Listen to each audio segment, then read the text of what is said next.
What's up, guys? Today we're over here at Site 1 and we're getting ready to take this thing to market.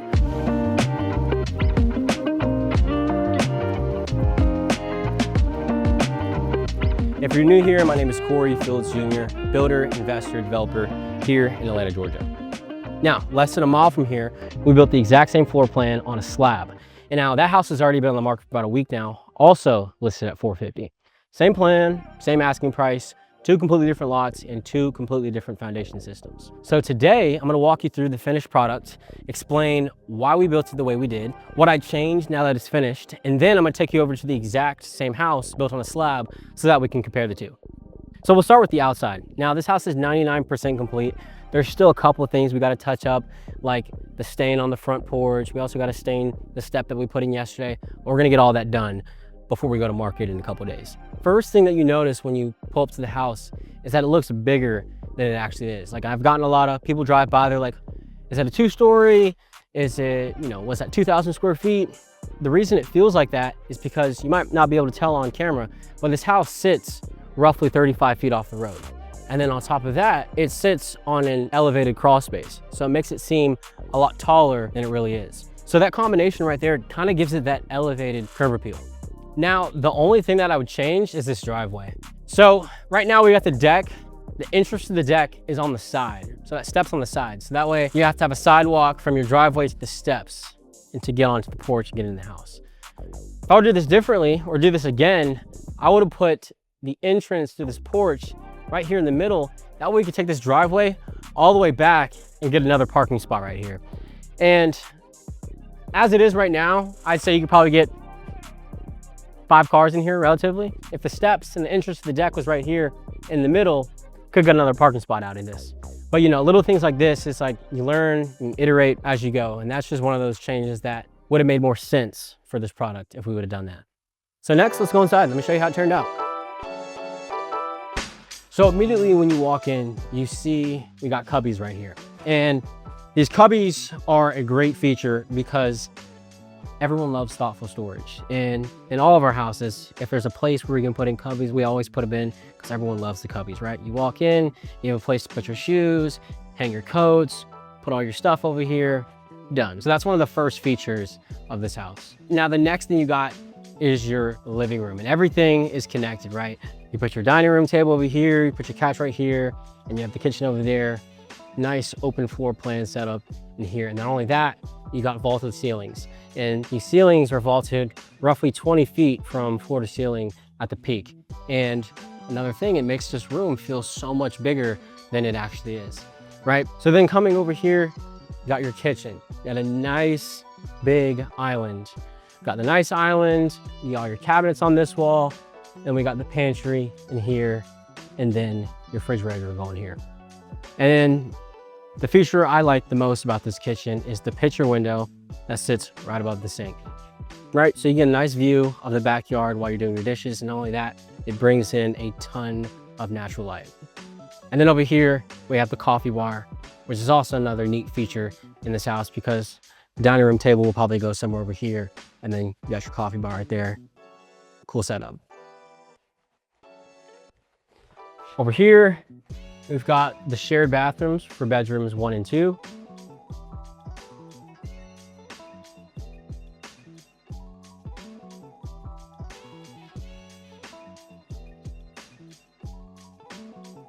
Got your laundry room right here.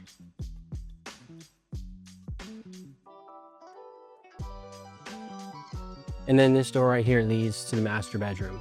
In this master bedroom, I did an accent wall with a darker gray, and I think it looks great. I think it looks really good for the overall theme of this house with the darker neutral colors we've got in the front. It all blends really well. And another thing about this master bedroom is this closet in here. And this closet is a great size closet. Nice walking closet in there.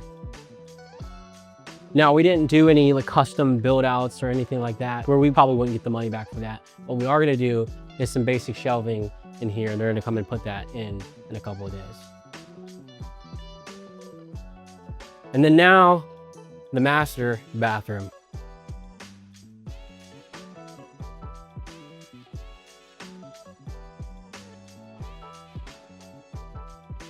And I think this is the highlight of the house, in my opinion, right? You have your standing tub, standing shower. We're also gonna do a frameless shower glass door right here. So it'll look super nice. They're gonna come put that in a couple of days as well. And then you also have your water closet. So out of all the houses we built down here, this is by far the nicest bathroom in terms of the layout. Like, you don't typically see a standing tub in this pocket. You just don't. So I think this will be a feature that people are really gonna like and potentially move the needle on getting this thing off the market in this house.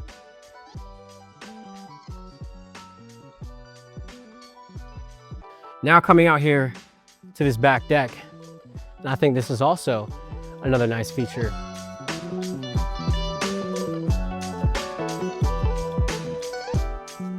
It would have been even more nice if we covered it, but again, that's one of those things where probably won't get the money back for it. Now this backyard, come out here, chill on your deck. We actually didn't do stairs that lead up from the backyard.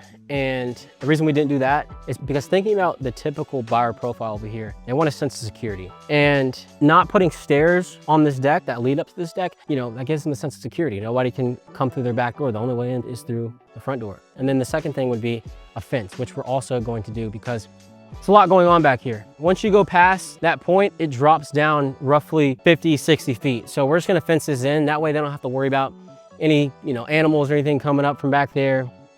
And then that'll be that. Now, walking through the finished product, I think we got exactly what we were trying to build. The layout works, the square footage, it feels right, it feels bigger than it actually is.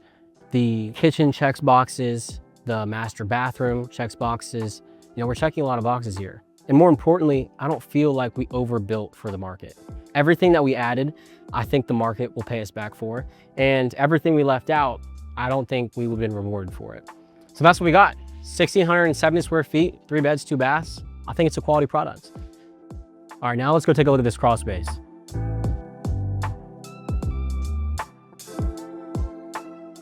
So this lot gave us 2 options, either build a massive Crawlspace or build a basement.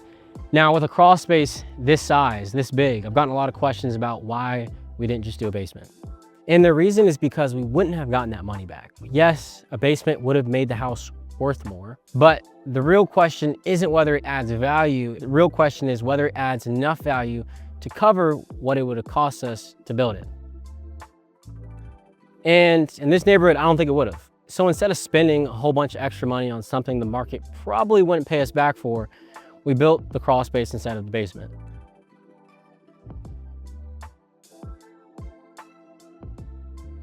And the same thing goes for all the other nice to have features, you know, like garages, covered patios, the list goes on. You know, if we really wanted to, we could have cut all these trees back here, brought in 20, 30 loads of dirt, built a massive retaining wall and put a pool back here. We would have never gotten that money back. We are in the business of profit, not in the business of trading dollars for dollars. This is one of the biggest lessons in development. Just because you can build something doesn't mean you should. Now let's go check out the other property.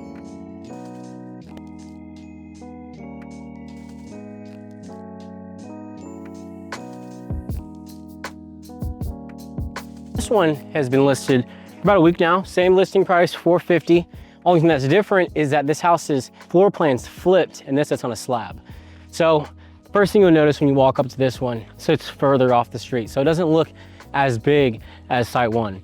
And then the second thing is that this driveway is a big old driveway. And the reason we could get it this big is because we had more room. You got the front porch and front door over there, and they got all this room for the driveway. So we went ahead and did this nice big driveway, which I think will be a huge selling feature because you get a ton of cars in here. You can get at least 6 cars in here. Huge driveway.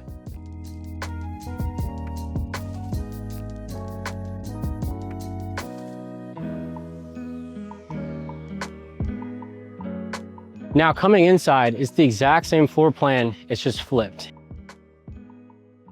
And the only finishes that are different in this house is quite literally the island, the backsplash, and the accent wall that we did in both houses. Both have a different color accent wall, and then the island and backsplash are also different colors. We did the green on this one and then the green backsplash. It looks super clean. All the pulls for the cabinet, same thing, brushed nickel. all the same stuff, even the master bedroom.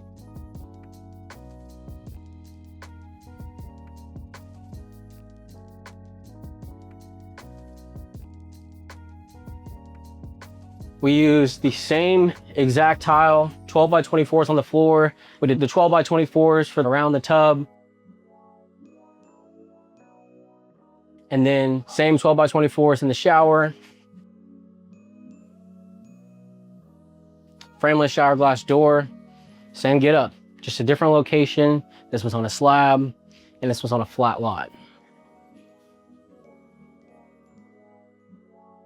Now, just like site one, this one has a lot going on in the background too.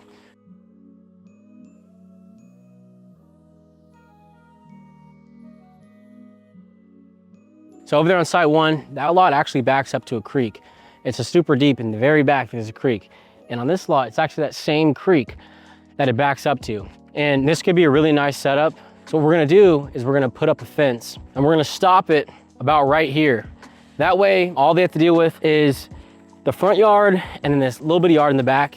And it'll just make everything seem like a lot less work, a lot less maintenance when it comes to the yard. And I think that'll also move the needle on getting this thing off the market as well. So that's what we got. We're bringing both of these products to the market at the same time, and that's going to give us some really useful data.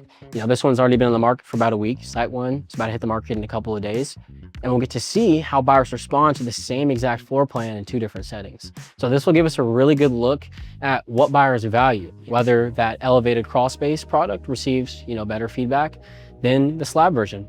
I'm going to be keeping track of all the data. So showings, buyer feedback, offers, days on the market, concessions, and of course, that final sales price. $450 is the asking price. Buyers get the final vote. So we'll see. But that's all I got for this video. If you like this video, hit that like button, subscribe, and I'll see you guys in the next one.